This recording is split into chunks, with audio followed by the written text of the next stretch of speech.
Hello, everyone. Thank you so much for joining yet another Kathy Barnett show. So, today I am going to talk about, I believe it's the most important conversation we should be having in our country today. And yet, it's the one we talk about the least family, but specifically fathers. Now, we know if you're listening to the culture, I, the woman, am the most important centerpiece of every single conversation. In fact, Connor, do you have the video up where you can play it from the women from The View? So there's this clip going viral online of a dozen women being asked the following question: do we need men? Most answered very quickly, no. And only one said she thought women needed a man in their lives, only one. But when men were asked a similar question, do we need women, most of them said yes.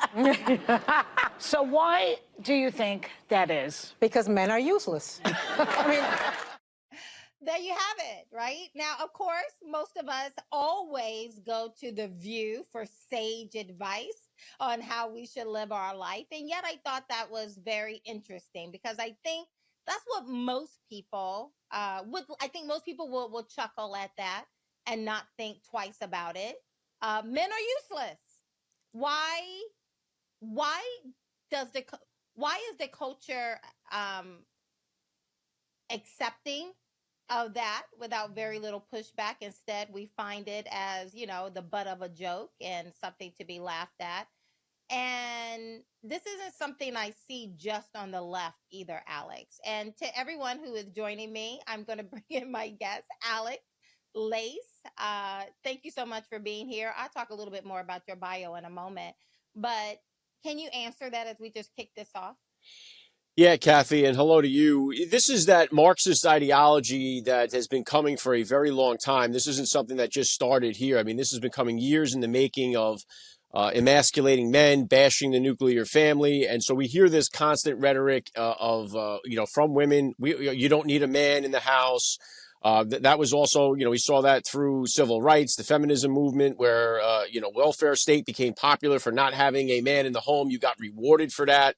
You still do in many cases. The family court system is completely tilted against men. We have a fatherless crisis going on in the country. And when you look at it, just to talk about the father jokes, like if you go on TikTok and you search the hashtag dad jokes, you'll get about 1 billion hits. If you search mom jokes, you won't get, hardly 1 million hits.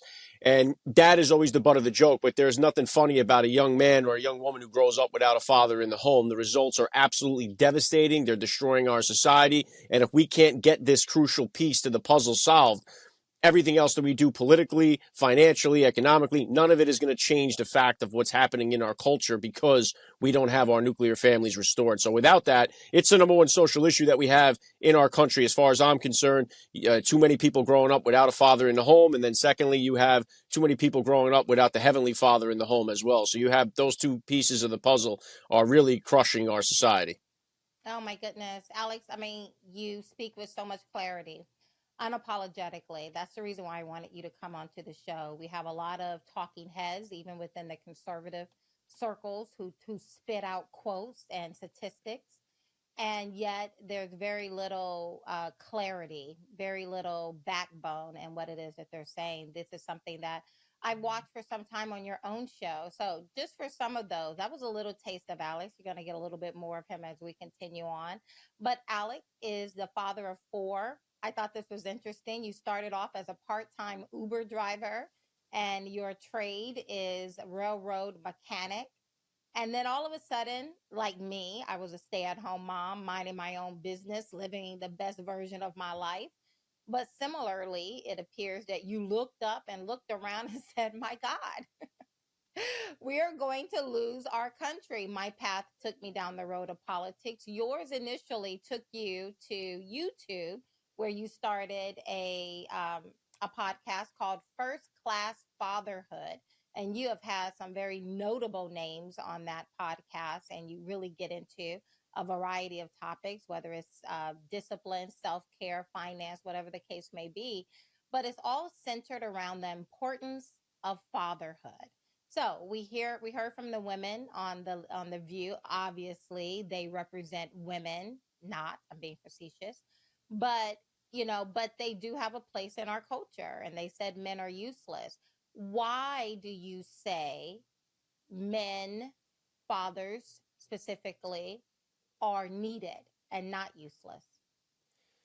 Well, you could just look at the statistics themselves on when the father is not in the home compared to when the father is there. I mean, it's just every single topic across the board, from violent crime to high school dropouts to teenage pregnancy, teenage suicide. I mean, everything across the board is linked to it. So when you find a community that has a high percentage of violent crime, a high percentage of high school dropouts, you're going to find a community that has a high percentage of fatherless homes. And Like, what does the father do? I mean, like, is it just as magical as that? Having a man in the house can resolve all of these issues that you just mentioned, that I know to be true. Anyone who's honest can look around and see that our children are struggling right now. Is it really as simple as having a father in the home? yeah, a father's presence means the world, especially to young Mm. men. I remember I did an interview with Steve Harvey. He came onto the podcast and he talked about like a young man without a father in the home is like an explorer without a map. Like, how do you get there? How do you know? Wow. So, I mean, and there on Steve Harvey is one that does a lot of good in the community as far as the boys and girls clubs and stuff like that, trying to give back and directs it towards fatherless kids. But there's something that we are different people. As much as the people on the left try to act as if we are different and we're equals and we're the same, we provide different aspects to the child's upbringing. So especially even the discipline portion, especially for young men that have no father that gives. I was a guy that grew up like, if I did something wrong in the street, I would rather the police get a hold of me before my father did. And so when you don't have that type of fear or that type of respect or that type of discipline coming from your father, from an authority figure, and your first authority figure is in the street, whether it's the police or a teacher or a coach, you have this rebellion. I talked to so many different NFL coaches and I ask them this question: hey, is there a noticeable difference between coaching young men that have no father, that grew up without a dad, as opposed to coaching players that grew up with two parents in the home? And every single NFL coach that I've talked to has said 100%. You could tell the difference almost immediately. So Like, what are some of the characteristics that they can tell differently? disciplinary attitude, the way that they communicate with other men, by simple things like not looking you in the eyes when you speak, not shaking hands, just normal things that you would consider to be, you would expect everybody to do, but it's very noticeable in those that grew up without a father in the home. And so it's easier to have them to listen to the disciplinary instructions for the coaches, as opposed to the ones that grew up without having that type of discipline in the home. So just the discipline portion alone means a lot. But also, too, one of the things, Kathy, that's very important is for my daughter, she gets an opportunity to see how a man should be treating a woman. And she gets to Yeah. see that with the way that I express my love for my wife, the way that I respect my wife. And it's something that she's going to expect to see in a man that she's looking for, hopefully later on down the line. And it does that for my boys as well, for them to get the opportunity to see how I treat their mother.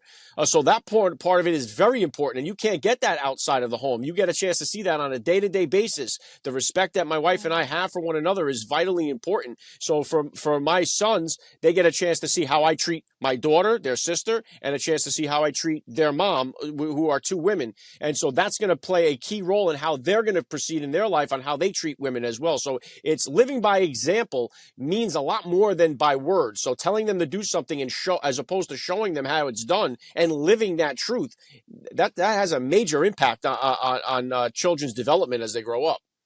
I mean, again, I can splinter in so many different ways. I'm gonna see if I can keep it all together here. I'm speaking as though I'm asking you a question and wanting you to convince me, but I'm already convinced. I grew up in a single parent household. I saw the burden and the pain and the hardship that was placed on my mother. It is very difficult for a two-person job to be done by one. And so I saw that as a young girl growing up with my mother. I also saw the fact, I mean, just think about what a father does. I mean, he comes into the picture and he gives me my last name.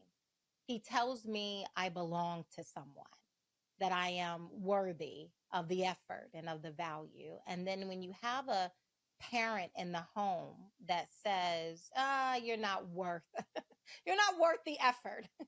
there's something better out here calling me and calling my attention than is to you, then obviously one would think as adults, without even looking at the statistics, one could see that there is something that's going to be broken in that child, that there's going to be a gap. And then when you have a generation, the next generation who's supposed to grow up and take over the country and lead, is coming from that brokenness. And I believe, this is not just a Black issue, although generally when we talk about fatherlessness, we only talk about it in terms of the Black community. And it is a pandemic in the Black community, make no mistake. But it is something that is now spread from the predominantly Black community, and it is affecting almost every single group of people, except with great exception to the Asian community. But to every other community, it's a pandemic, and we're seeing the result of that. So one, growing up in a household that was a single parent, I understand very well the importance of it. And especially now my husband and I have come together and created a family. And it's light years of a difference the environment in which my own children are growing up in versus the environment in which I grew up in. Well, 2 points there on what you're saying too. Obviously, that sense of responsibility that you get from watching your father be responsible, going to his job, the way he takes care of his family, the way he takes care of his wife, the way he takes care of his children. And of course, I usually get pushback from single moms, and it's not an attack on single moms. And it's not to say every dad in the home is a great dad either. I mean, there's plenty of bad dads that are bad influences as well. So it's not to say just a blanket, hey, just put a man in the home and everything solves itself. It has to be a positive male role model. And for the single moms that are working miracles out there, I usually frame it in this way. Like, my grandfather is somebody that smoked cigarettes till he was 86 years old, never had a health problem before he died. That's not to say that smoking cigarettes is a good idea. There are outliers to this situation. There are plenty of single moms that have raised good children. And when you have an abandoned father that leaves the family, finding that positive male role model through a coach or through a teacher. Some guys find it in the military, but finding that positive role model is vitally important to the whole solution. And you mentioned to the Asian community. I would also throw in there the Indian community as well. It has a very tight-knit family unit. And when you look at the top earners in this country, Kathy, the top earners are it's right, Indians, yeah. Asians. It's the ones that have the tight-knit communities. When you look at how many Asian homeless do you see? How many Asian violent criminals are you seeing? You're not seeing that type the same as proportionate to the other cultures because they have that tight-knit nuclear family unit. So if it's so important, and I agree that it is, why do we have a government that is actively and intentionally dividing and sabotaging and destroying the nuclear family, what it even means to be a family? Well, for one, the whole idea of the feminist Marxist movement is to destroy the patriarchy. And I would say one of the number one incentives from the government is financial. There's nobody, the welfare state survives. Their biggest customer is the single mom. So big business is in the court system as well. Family court has destroyed a lot of men from having relationships with their kids. A lot of guys, that's probably the number one email that I get from dads across the country that have gone broke. They have been humiliated, and they're fighting just for a piece of custody with their children. So the family court system makes out a lot when it comes to child support. They get paid on a dollar for dollar basis when it comes to child support. There's a lot of incentives in keeping the family apart. And the single mother. But isn't there a large incentive to keep the family together? Just from an economic perspective, a two-parent household is going to be able to spend more or pay more in taxes than a one-parent household, or especially someone who's living a subsidized life. Well, I would liken it to Thomas Sowell talks about how when he first worked for the government in Washington, when he was a Democrat and he believed that the system worked well, they put him on an assignment in, I believe, Puerto Rico it was. And it was something to do with the palm trees, or there was some kind of agricultural mission that they put him on to go over there to try to help and solve. And so he was on this task force, went down there, and after months figured out the solution. If we do this, if we do that, it will solve the problem. And within 10 years, it'll be obsolete. We won't have it anymore. When he came back and proposed that, they said, they shot him right down, because if they solve the problem, they no longer get the funding to have this task force team. So they said, we're not going to do that. So he said, well, wait a minute, aren't we looking for solutions? And the correct answer for that is no, they are not. It's the same thing with the family court system. Very short-sighted. Yeah. Yeah, so they're not looking to solve the problem because that cuts off the funding. So they're not in the business of keeping families together. As you could see through culture, as you could see through just government programs, it's about money and about funding and about financing for these programs to keep this con going on. And that's really, and also too, when they divide us, we are weaker. We see that with the race game that they play. They have broken the families. They've made the families, the men in this country have become weakened. There's an attack on masculinity. So men are afraid to even say that they're proud to be a man. If the alpha male is like become one of the most villainous characters in our culture. So they've done a number on, you've seen it in the pop culture, the way that it shifted from, you look at like the Brady Bunch or like Little House on the Prairie. The father was never the butt of the joke. The father was the responsible guy who the kids came to for answers and solutions. He was a respected, responsible person. And then you had that shift to that Al Bundy, Homer Simpson type character in the home where the dad was just useless. The dad was a load. The dad was irresponsible. And he's the butt of every joke. And you saw that turn right around that same time with the way dads are starting to be viewed in our culture today. Yeah. I am thinking about, I'm thinking in my mind's eye, I'm thinking about these little children who are, who I heard one pastor say, why are you surprised that when you send your kid off to Rome and then they come back behaving like little Romans? And we have a number of parents who send their kids off to schools and the schools. And again, the government has a tremendous amount of input in determining the makeup of its society, of its people. And yet we see our children going off to Rome, government funded schools. And in that setting, there's a tremendous amount of emphasis that's placed on everything that divides the family. It is not is promoting a lot of deviancy. It is telling children that they can trust the teacher, the stranger, more so than trusting their intimate secrets and ideas to their parents. And this is very active. This has been highly documented. I know there are a number of people who would say this isn't happening, or maybe it's only happening once or twice, but it's not. It is systemic. It is really happening within these schools. And we're looking at the byproduct of it on these college campuses, our children being riddled with anxiety, having, what do you call those puppies that they get to take with them to calm their nerves. I mean, it's an epidemic that is going on with our children. Obviously, the home is important. Obviously, the family is the nucleus of every society. It's the foundation. And yes, I get it. It is profitable to keep problems. But we have a number of people, whether it's within the church or whether it's within the Republican Party, that don't seem to understand the importance of this either. What is the solution? How do we move forward in this nation of getting men to behave like men, getting women to behave like women, but specifically going back to the man? How do we get them to begin to take their role back in society? Well, first of all, Kathy, you're talking about undoing decades worth of damage that's been done here. So it's not a solution that's going to happen overnight. It's going to take the same type of process to put it back together as it did to break it down.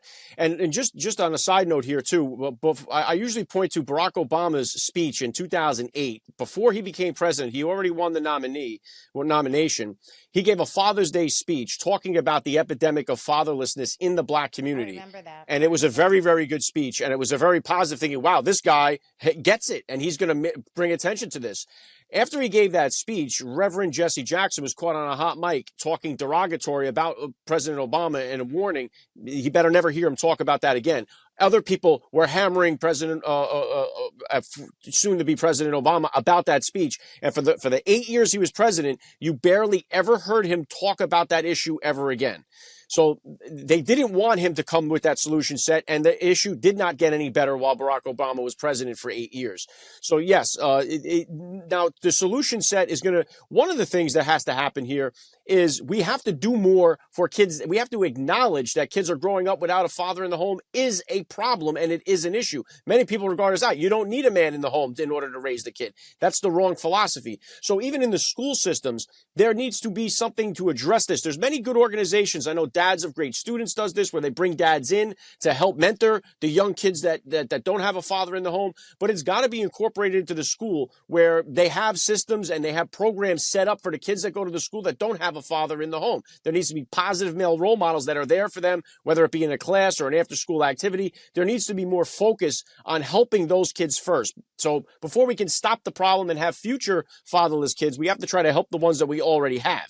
But moving forward on the other solution set is going to be trying to ensure men and women that staying married, staying together is worth the effort for your children. And we have to put a big emphasis on marriage and on the family unit, which has been undone through media, through culture, through school, through everything else. Like you saw the reaction to Harrison Butker's speech when he gave the commencement speech. Yeah. They came after him like crazy. Now you have people in the NFL, they're asking the coaches, what did Harrison Butker talked ill of women.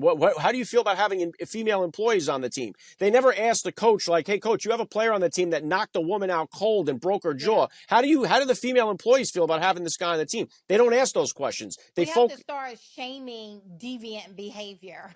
Yes. And stop always. I mean, but how do you move a culture to doing that? Because I would assume one of the remedies or solutions you're going to offer is even in the court system, the way the courts are designed right now. But how do we move a culture in that way?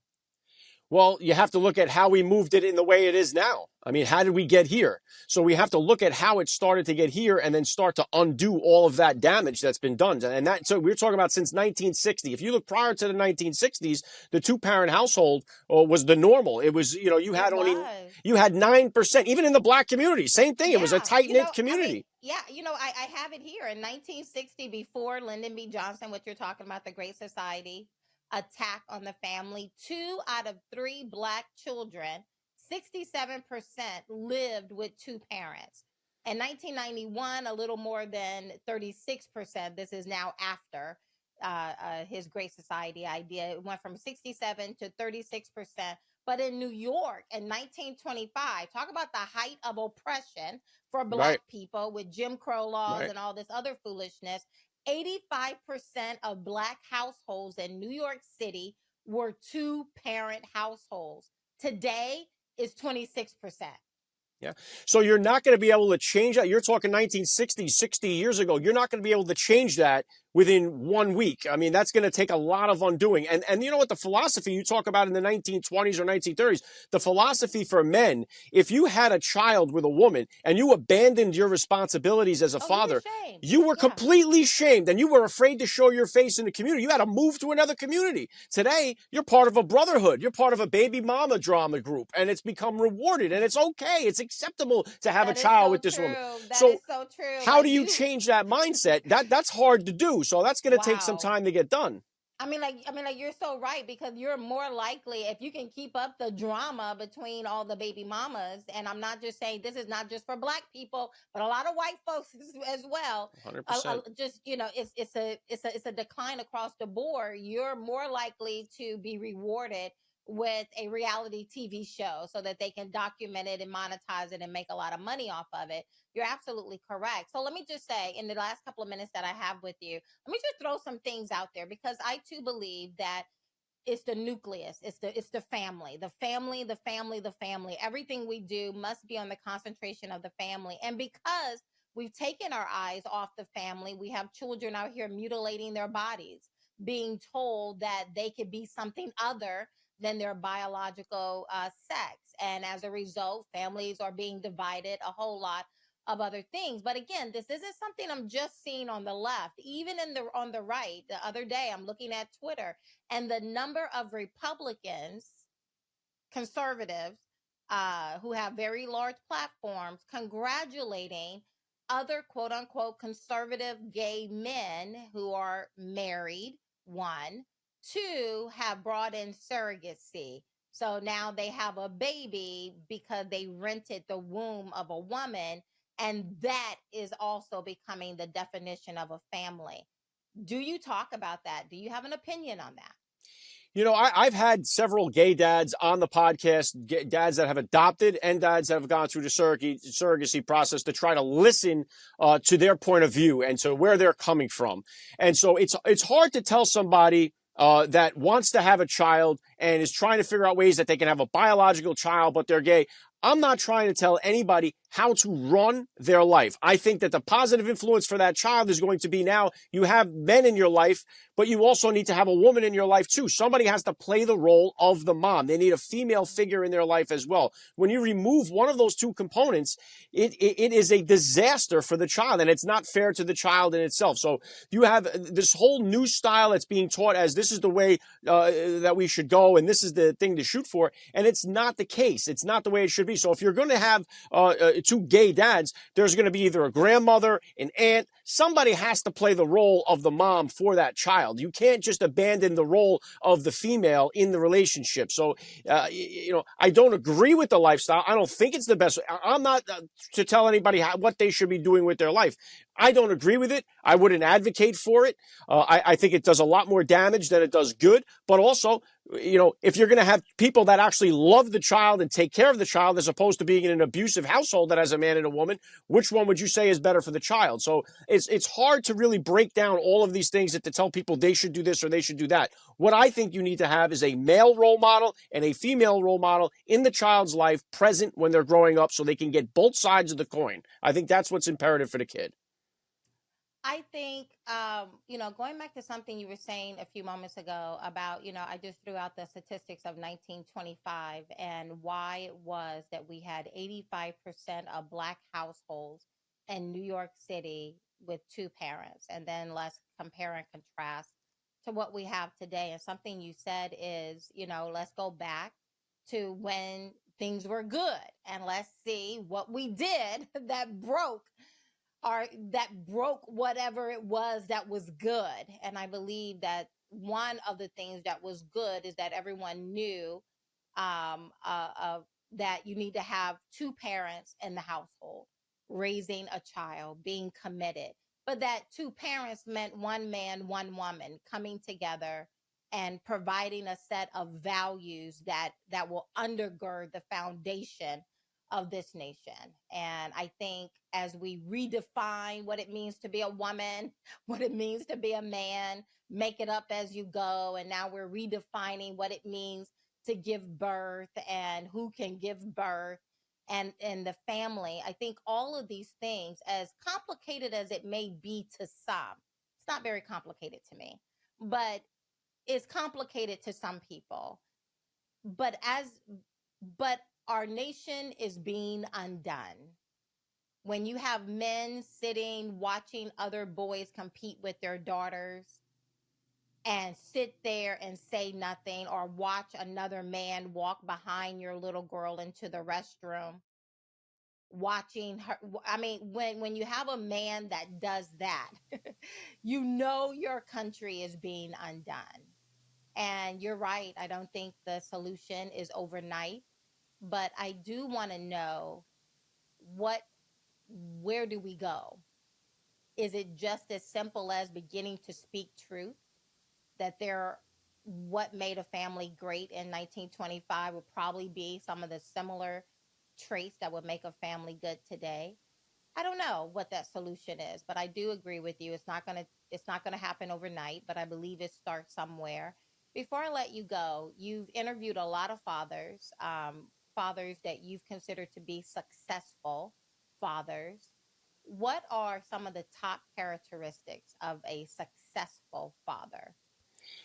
Well, I would say I'll give you three things. The ABCs, I'll call it, from like a culmination of a lot of the over 750 dads that I've had on the show. I would say ABC. A, adapt. You have to be willing to adapt as a father. So when you have a child, they're not necessarily going to be interested in all the things you're interested in. So you're going to have to be able to make a pivot, rally behind. My oldest guy became a chess player at a young age. I never played chess a day in my life. I learned how to play it. Our whole family plays it now. So he wasn't into the sports like I was. I had to adapt and be able to rally behind what he was interested in.